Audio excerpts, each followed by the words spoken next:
When we left the open 60s, slowly beating towards the forts, the larger boats of Class 0 had been sent away, also to the east. But they were sailing in a southwesterly under A sails, while the open 60s ahead of them were still beating in a painfully light easterly.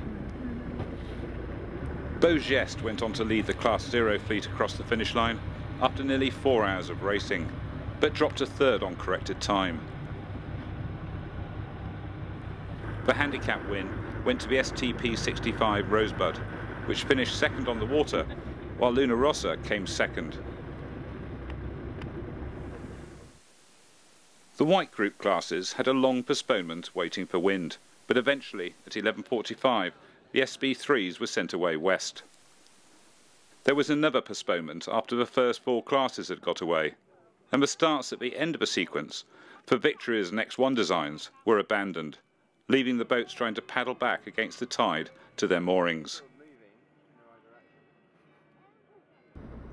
The 6 boats in the Hunter 707 fleet did get away, but they, like all the other classes, struggled in the light wind and strong ebbing tide. Their race, like so many others, was shortened at Quesnel, and John Powell's Betty won the race by 2 seconds from Paul Curtis's Sparkle. Andrew Hughes in Sharkey came in third. After 5 races, Betty is leading the class by 5 points from Sharkey, with Sparkle another point adrift in third.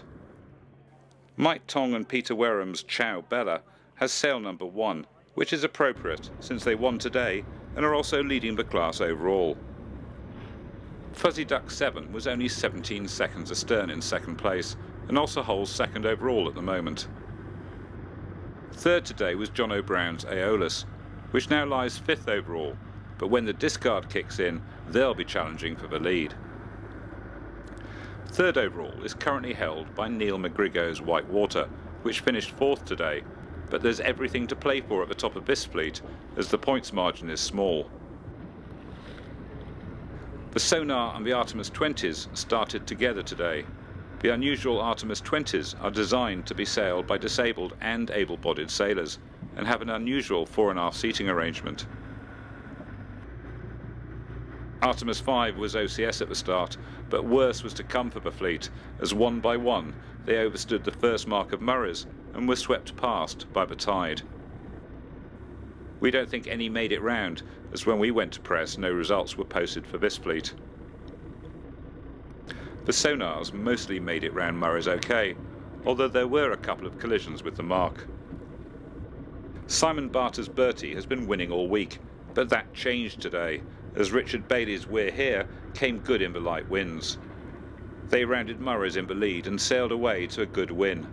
In second was Ken Newman and Simon Clark's Jenny, nearly 4 minutes behind We're Here. Peter Dempster, sailing the Island Sailing Club's Pisces, did a great job to take third ahead of the Bertie team, who took 4th. Bertie still comfortably holds the lead in the class, but their slip today has dropped them from leading white group overall down to 6th. The 30th anniversary of the Fastnet tragedy in 1979, when 15 sailors lost their lives in a ferocious storm, was remembered today at a memorial service at the Holy Trinity Church in Cowes, alongside the Royal Yacht Squadron. Just after 5 p.m. this evening, the service saw people pay tribute to those who died in the worst disaster in competitive sailing history. But 30 years ago, unexpectedly severe weather, creating enormous waves, overwhelmed the Fastnet sailors. 140 people were saved by the rescue services.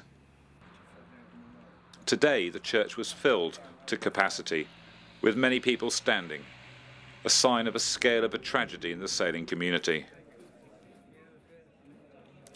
Since that disaster, safety reviews have taken place to try to avoid any repeat of the tragic events of 30 years ago.